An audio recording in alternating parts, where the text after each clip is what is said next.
entertainmentbuddha.com.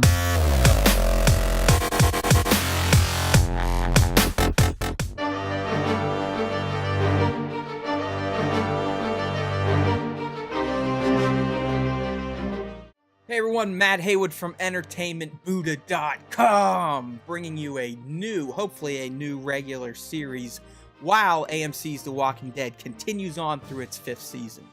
So in the past, I've usually have done a recap and review in the written form. Now I'm going to try doing at least one of those two different aspects of each new episode of The Walking Dead in video form. That's right. I'm going to do, hopefully, mini reviews for the remaining Season 5 episodes of The Walking Dead. Reason for this is getting kind of lazy, even though doing videos is going to add a little bit of overhead to the post. But, the posts were getting long-winded with both the recap and review in it, so I figure why not still type out the recap. So if you saw it or want to go back and try to remember what happened in a particular episode, you can do that. But now I'm going to do hopefully a quick 5, 6, 7, 8 minute review video style. So here we go. So, last night's episode of The Walking Dead was called What Happened and What's Going On. It more or less picked up right after the end of the mid-season finale, which took place, last year in 2014, as Rick and his crew are trying to pick up the pieces from what happened at the hospital with Dawn and Beth and everyone else. Oh, mind you, there will be spoilers in this review. Spoilers! Okay, so I've got it out there. If you don't want any spoilers for The Walking Dead on AMC, I guess you might as well hit stop right now, because there's going to be a few, because it's hard not to list them when you're doing a review. How do you like that? It's almost like a rap.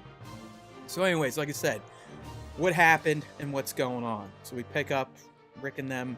They're, where we go next? What happens? What I liked about this episode was really the way it was filmed.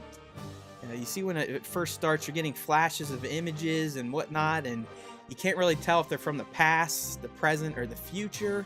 But slowly throughout the episode, you start to see where these images came from, and by the end, once you hit that shocking finale, which we'll get to, you kind of get to see the brilliance behind how this whole episode was edited and presented. Really loved how they foreshadowed a lot of what was going to happen, and they kind of, they fooled me. When I saw them sitting there digging dirt, I've been working on the railroad all the live long days. I was like, oh, they're just burying Beth. Everyone's sad. They're sitting around, Gabe's doing a little sermon for Beth's funeral, so on and so forth. But what we found out towards the end was that was not the case at all. So, brilliant move by the showrunners there. Really loved how it was edited, giving us those splashes of what's to come. And really images from the mind of the person who, unfortunately, perished. Before we get to that, though, just in general, I thought it was a pretty good episode. Like I said, the foreshadowing at the beginning really helped to set the tone.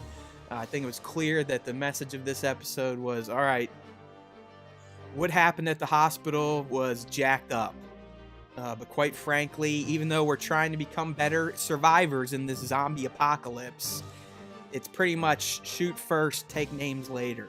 Both Rick and Glenn pretty much said, hey, I don't think Dawn meant to kill her or wanted to kill her, but she felt awful afterwards. But regardless, they both said we would have killed her too if Daryl did not do that. So, the remaining survivors they're trying to, as always, justify the horrible things that they see and do to other humans while living in a zombie apocalypse. I mean, let's get this clear. The first 9 or whatever episodes of this season were all about how different factions of humans deal with living in a world where you have zombies that want to eat your face off, or you have living humans that are cannibals, rapists, murderers, just bad people in general.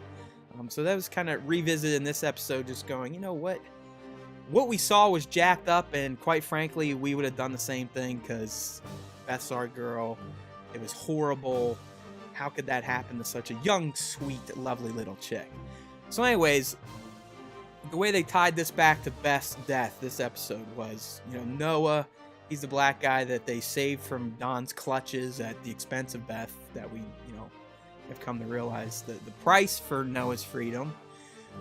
So anyways, Noah's just kind of seen talking with Rick or whatever, saying, hey, you know, Beth and I, we're going to get the hell out of here. We're going to go try to find my family in Virginia. They've got a community with walls, so the walkers can't get in, yada, yada, yada. So eventually Rick is like, you know what? Let's go find your parents, your family, Noah. Let's go honor that commitment that Beth was willing to give you. If Beth was willing to give it to you, I'm willing to give it to you. So they all head out. They look for Noah's castle, if you will, in Virginia, which they ultimately do find. And as anything in The Walking Dead goes, it was destroyed. I mean, all hope was lost the moment they got there. Walkers got in. It looked like a war broke out. I mean, almost like the army dropped mortars on this neighborhood because it was just ravaged. I mean, it was overrun. There was no human survivors. This, that, and the other thing. So Noah was gutted. He's like, oh my God, everyone's dead. Where, you know, Rick's crew, they're kind of used to all this loss. So, you know, Tyrese kind of takes him under his wing and says, you know, man, you got to keep pushing on. You got to keep pushing on. So those two go off. Rick and Glenn, they go off looking for supplies. You know, Michonne, she kind of wants to just stay there and rebuild the walls and camp out. But eventually they decide, ain't the best idea. So anyways, while Tyrese is gone with Noah, he's in a room, gets kind of distracted looking at Noah's family's pictures, and lo and behold, he gets bit! Tyrese! Bit! Another main character seemingly going down, so he gets bit. We're all like, oh no! Or at least I was like, oh no! No! Not another main character death this soon after what happened to Beth, but hey, that's The Walking Dead and why we love it. So I did hold out hope that Tyrese was going to make it. Even when he was hallucinating and listening to the little girls tell him to die, and Beth essentially saying, don't worry about it, brother, you're going to be in a better place now, just die. And even the governor came back and told him about all his past sins and whatnot, and what he needs to do to be better. And even that dude from Gareth's camp kind of taunts him. So as Tyrese is slowly bleeding out, he starts to reflect on his decision since joining Rick through a series of hallucinations. And again, a lot of these play into the foreshadowing from the beginning of the episode. We get to see, okay, well, there's where the blood was falling on that picture. And oh, there's those scenes of the outdoor trees going by. That's actually Tyrese looking at it and from the car as he's slowly dying. So as I've just told you, Tyrese does die. It's very tragic. Rick and them, they try to chop his arm off, but he's just lost too much blood. So as they're bringing him home, he passes. And it is a very touching and emotional moment. Because like I said, they set up the foreshadowing at the beginning of the episode, so you're kind of curious, like, what is going on here? You know, what are we seeing? Is this old stuff? Is this new stuff, right? What happened and what's going on? I mean, that was a perfect title for the episode. So Tyrese is dead. We've lost Beth and Tyrese in the matter of months, right? Two main characters from Rick's group gone.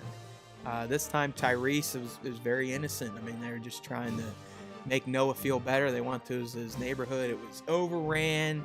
You know, Tyrese was kind of in La La Land for some reason, let his guard down, got bit, and then had some time to kind of think back on his life and the decisions he made, and then he kind of came to peace with his decisions, which was nice. I mean, I think Tyrese died a content man, knowing that he made the right decisions for him while living in a zombie apocalypse.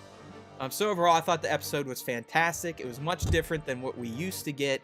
It didn't really follow a sequential plot outline, if you will. Like I said, you were teased with stuff at the beginning that you thought was one thing, but it was really another thing by the time you got to the end. So kudos. We're going to miss you, Tyrese. I did like you, or that, you know, kind of a big Papa Bear savior there, looking to take care of everyone. But AMC kicking ass as usual. So I'm going to give this episode a 100 out of 100. Why not? It was fantastic. I almost cried a little bit, which means that it was very emotional. Again, I'm a robot. No emotions here. So when a TV show, a movie, or a game can get me feeling like a human, it's got to be good. So like I said, if these, I'll try to keep these up. I will still have a recap posted on entertainmentbuddha.com with this video embedded into it. So if you want to go through a more detailed recap of the episode events of what happened and what's going on, The Walking Dead's 5th season return, you can hit up entertainmentbuddha.com to find that. In the meantime, we'll just have to wait until next Sunday to see where Rick and company go from here. Are they going to go to Washington? Who knows? We will soon find out. Again, this is Matt Haywood from entertainmentbuddha.com bringing you a video review of The Walking Dead, what happened and what's going on episode. Bye for now. entertainmentbuddha.com